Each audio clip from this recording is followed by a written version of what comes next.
We're fascinated by what we leave behind.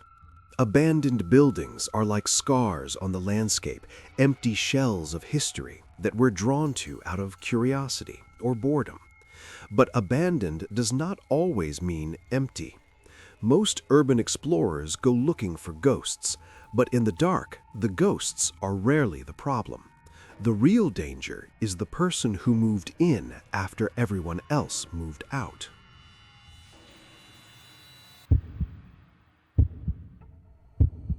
A little background for you guys. My dad and I have never really seen eye to eye. Not in an abusive manner or anything of those sorts, but we clash to the point where an argument can erupt within a matter of minutes between us.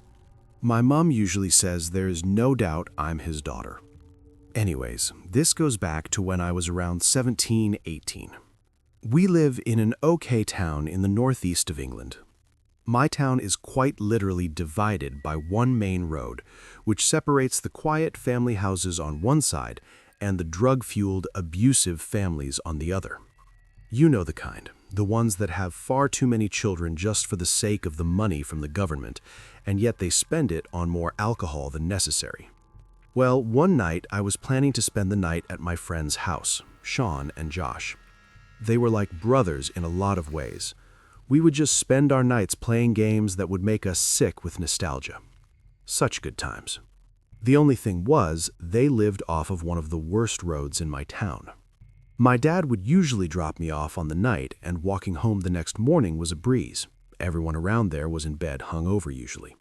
This night, it got to about 2 a.m., and I genuinely didn't feel very well, and all I wanted was my own bed. So I called my dad to see if he could come get me. I knew he was up. He spent many nights fishing, which usually meant he'd be home anytime between 1 a.m. and 6 a.m. So my dad says to me that he'll walk over and bring our two big dogs with him because the car is still full of his fishing equipment and it'd be a while before he could drive over. He explains to me that he'll call me back in a few minutes after he's put the leads on the dogs and to let me know when to set off. After about 20 minutes, there's still no call off my dad. So I figured he's most likely left his phone at home and he's already waiting at the corner of the street for me. No big deal, I'll set off. So Sean and Josh are half asleep, but they keep saying, "We don't mind walking you, honestly, it's fine." All of that said in between yawns. I let them know that I'll be absolutely fine. It's literally like 2 minutes up one road. So I pop my shoes on, grab my bag, and head out. As I was walking, I was trying to untangle my headphones, because that takes anyone a good 10 minutes to do.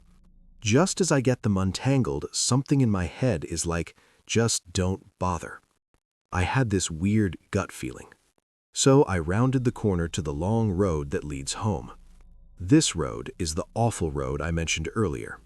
Off of this road is a lot of long streets where the not-so-nice people live.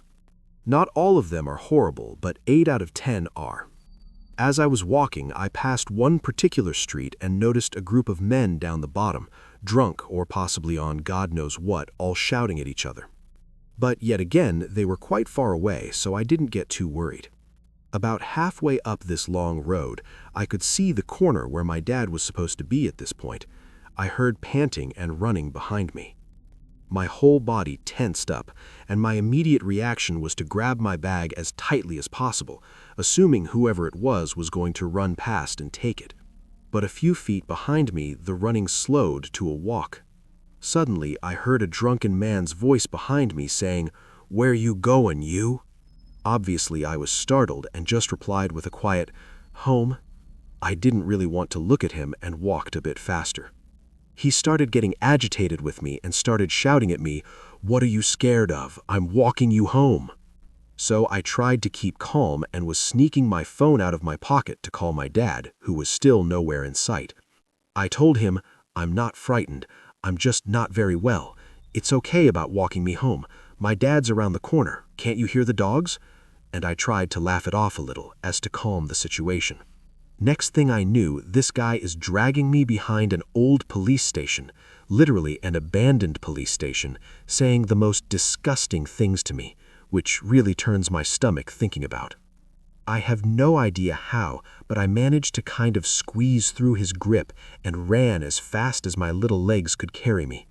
I phoned my dad, and my dad hadn't even set off yet. I could hear him running, and he kept telling me to stay on the line, he'd be there soon. I could hear this guy catching up behind me when I seen my dad. I have never felt such relief in all my life. My dad wrapped his arms around me, then held me by the shoulders, and I could see it in his eyes. He thought he would never see me again. Obviously, the cheeky little rapist man scampered and disappeared within seconds. My dad walked me home as I tried to choke out what had happened, and he consoled me until we reached the front door. When we got back to the house, he started putting on his gloves and his coat and putting the leads on the dogs. I'm standing there, red-eyed, and asked him where he was going. His reply very short and simple. I'm taking the dogs for a walk. At this point, it was around 3 a.m. because it's obviously normal to walk the dogs at this time. I was worried, but seeing as though my dad was taking 2 German Shepherd crosses with him, I felt a little more relaxed. So Dad goes out, and about an hour later comes back with a big smile on his face. I went into the kitchen, and my dad was stunned at the sink washing his hands. He turns to me and says, "You all right, darling?" Still cheery as ever. I said very simply to him, "What have you done?" He replies with, "This guy, did he happen to have a cigarette behind his ear with beige trousers on?" I remembered the trousers, but not the cigarette. My dad then looks at me and says, "Well, the cigarette's not there anymore." I started to get a bit confused, and I stammered out, Wait, you found him?" And at this point, the concern came back into his face. He explained to me that when he found him, he was stunned on that same corner that he attacked me at, like he was waiting for another young, naive girl to be walking by to do it to her, too. In the end, my dad showed me his bloody knuckles and very calmly said, "Just don't tell your mother." So, creepy guy, we probably won't ever meet again because my dad and the dogs ruined your face.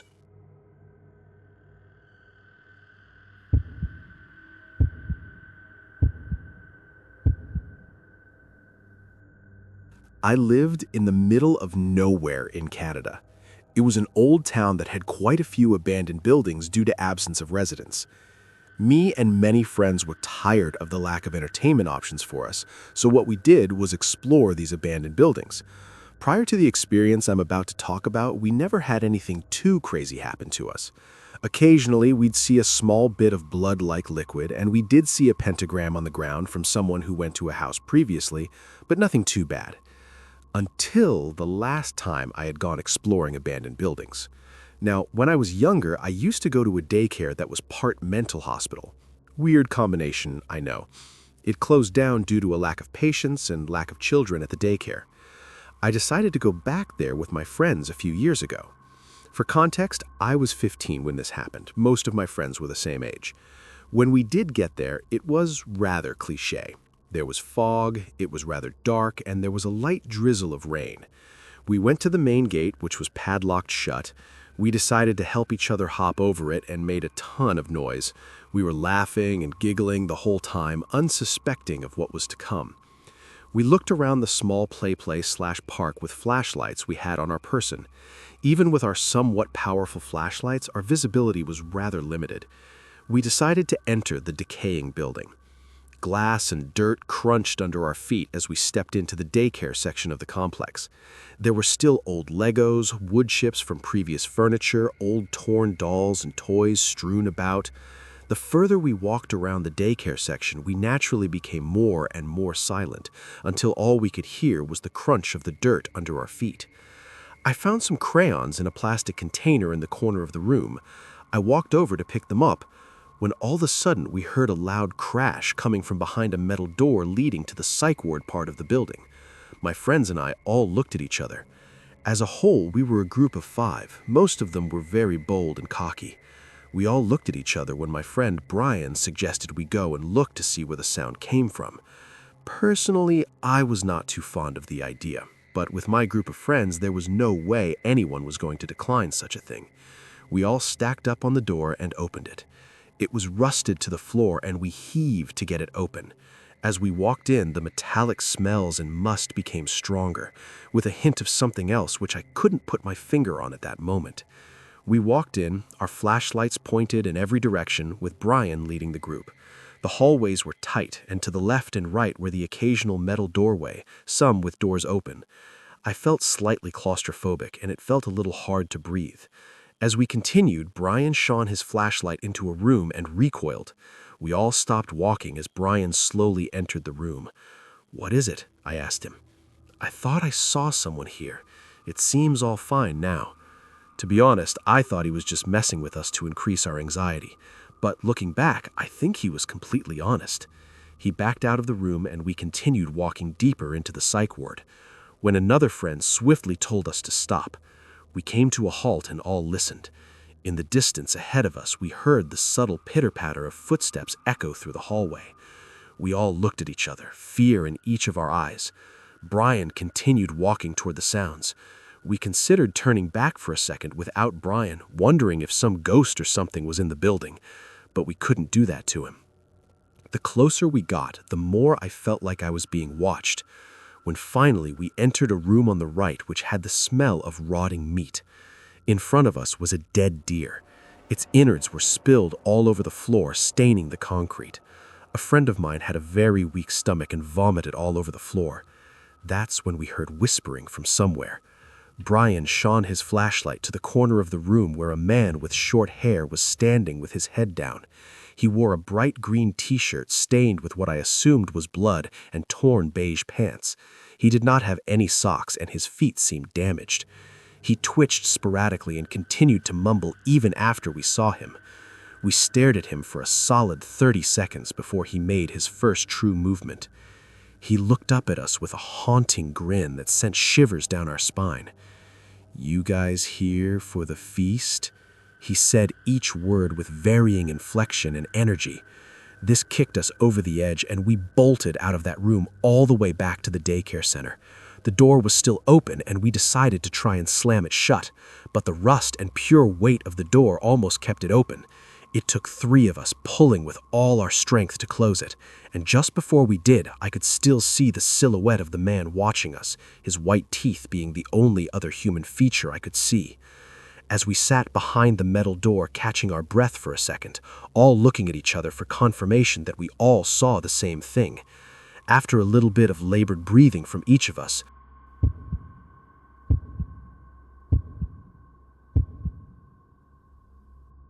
In 2011, I was a sophomore in high school and was hanging out with my friend Hadley. We live in the Rust Belt, and the population of our area has declined a lot in the last 40-50 years, so schools were merged as a result of declining enrollment, which means there are a lot of abandoned schools. I lived in a small town on the PA-Ohio border, and the abandoned school was a hotspot for teenagers who wanted to smoke weed and break windows and just overall cause havoc. My friend and I were in a breezeway-type area. You could just step right in over a 1.5-foot wall because all the glass had been broken out. All of a sudden, a guy comes around the corner and grabs my friend, telling her to come with him. We think it's a guy who intends to call the cops, so we book it the fuck out of there and walk to my cousin's house down the street. It is the day before my aunt's birthday. Also, it was a supermoon that day, 3/19/2011, so all of my family is at my cousin's house, and we hang out with them for a bit. They all end up going out to eat, but my cousin, Hadley, and I stay back at the house. It's now dark outside. We are sitting on my cousin's stoop and smoking cigarettes when all of a sudden we see a man walking down my cousin's driveway from the direction of her garage, not the direction of the street. And he has his coat pulled over his mouth and his hat pulled down to his eyes. So only his eyes and nose are visible, and he's making a strange gesture at us. At first glance, I thought he was jangling keys at us. So my dumbass thinks it's our uncle trying to give us the house keys, and I walk up to him, and my cousin says, "Jake, get the fuck away from him." And now I'm a little bit closer and can see what he's doing.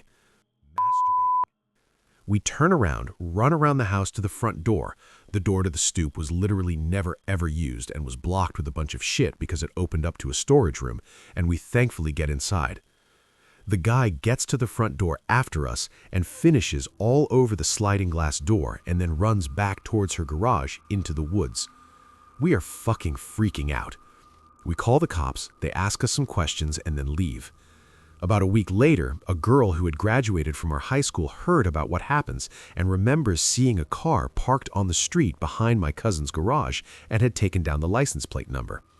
She reports the number to the police, and it's registered to an Ohio man, and we are in PA, but literally only about a quarter mile from the PA-Ohio border, so not much is done.